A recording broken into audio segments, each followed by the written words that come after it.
In our last session, we talked about Monty Roberts and the impact of his written vision. In this session, we're going to talk about why your vision is powerful and the power of some other visionaries.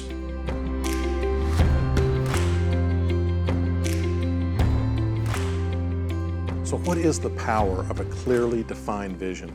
In Proverbs 29:18 it says, "Without a vision, the people perish." Another way those words are translated are, without a redemptive revelation of God, the people perish or cast off restraint. We live in a culture that has cast off restraint. People are looking for something to believe in, something to stand for. One of the great men's ministers, Ed Cole, said, "Without a vision, we will return to our past." When I was growing up, they called that backsliding. I believe God wants to give us a family vision, because without a vision for the family will perish. I believe that your vision will create great passion. Vision creates passion. You show me someone that has no passion, I'll show you someone that doesn't have a passion problem. They got a vision problem. Let's look at Psalm 78, verse 4. "We will not hide them from their children, but we will tell to the generations to come the praiseworthy deeds of the Lord and His might and the wonderful works that He has performed." God's saying to us as parents, we need to cast the vision for our children, for every generation to come. You know, those who have great passion, they don't live for themselves. I believe they live for a greater cause. Some of the great leaders of our past, people who had great passion, and that passion gave them great power. I was reading a story about the Pilgrims who left England in 1620. They came with great vision, and that vision created in them incredible passion. They were 2 months late. One of their boats had sprung a leak. Can you imagine being in a boat for 66 days? No shower, no bathroom, kids running everywhere. I can just imagine running up onto the beach and going into the Holiday Inn and taking a shower, right? They got here in late November. It was cold.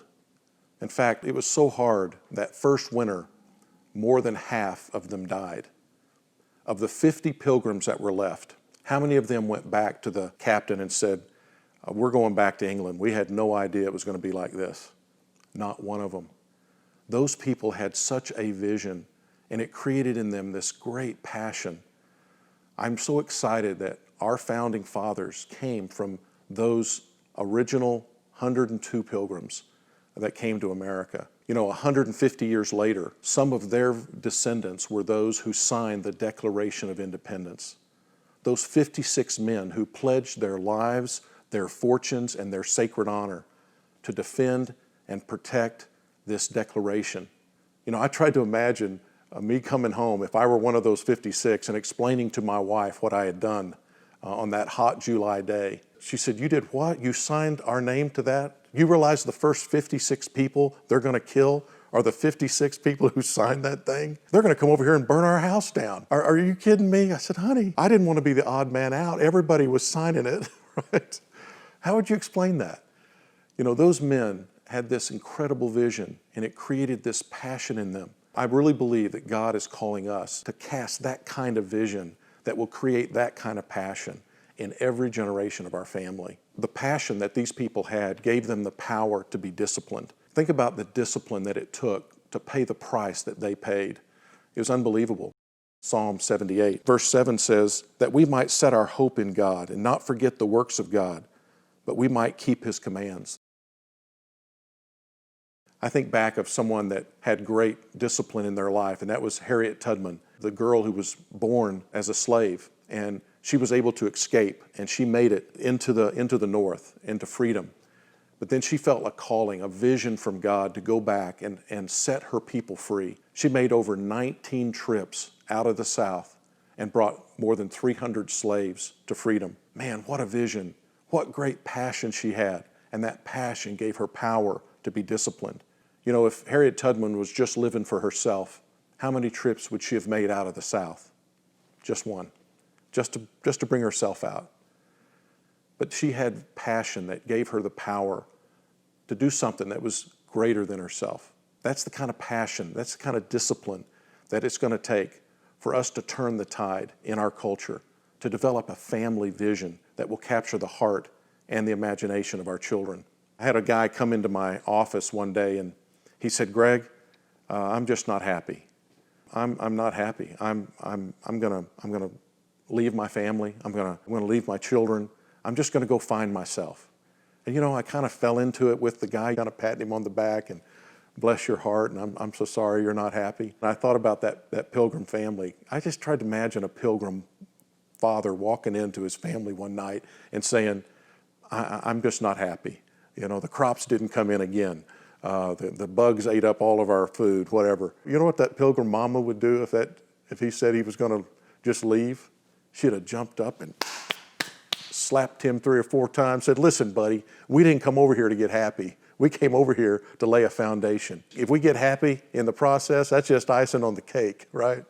I just can't imagine those in our history who paid this great price, having this great vision, that they were able to pass this discipline on to their children. Discipline creates a healthy family identity. If you've been disciplined, if you've poured your heart out for something, if you've really given your life to it, you create this incredible family identity.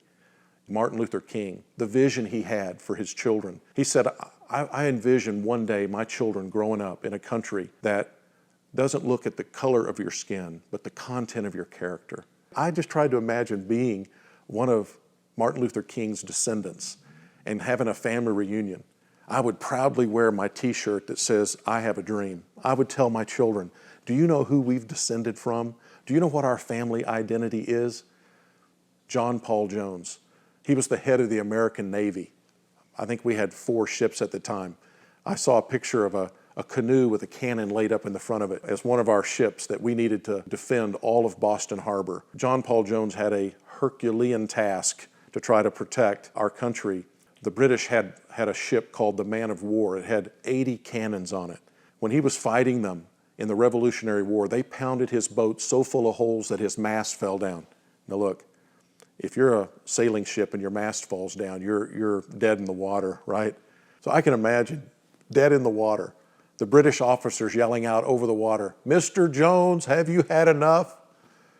And as he lit his last cannon, as his dead men laying all around him, boat was on fire, he yells out, "I've not yet begun to fight." Can you imagine? Where did that come from? Where did he get that? Man, it's a man who has vision and passion and the discipline. Man, what an incredible family identity. If I were a descendant of John Paul Jones, man, I couldn't wait to tell my children and grandchildren where we came from, what we stand for. Our great-grandfather said, "We've not yet begun to fight." You know, that would be in our very DNA. That's the identity we want to pass to every generation. Let's look at Psalm 78 again. It says, "Then they will put their trust in God, and they would not forget his deeds, but they would keep his commands." What will your family stand for? What will your family be identified by? You know, I want the Gunn family to be more on fire for God in our future generations than we are on fire today. How do we do that? How do we pass the vision to every generation of our family? You're going to leave a legacy. How do you want to set the course for your future generations?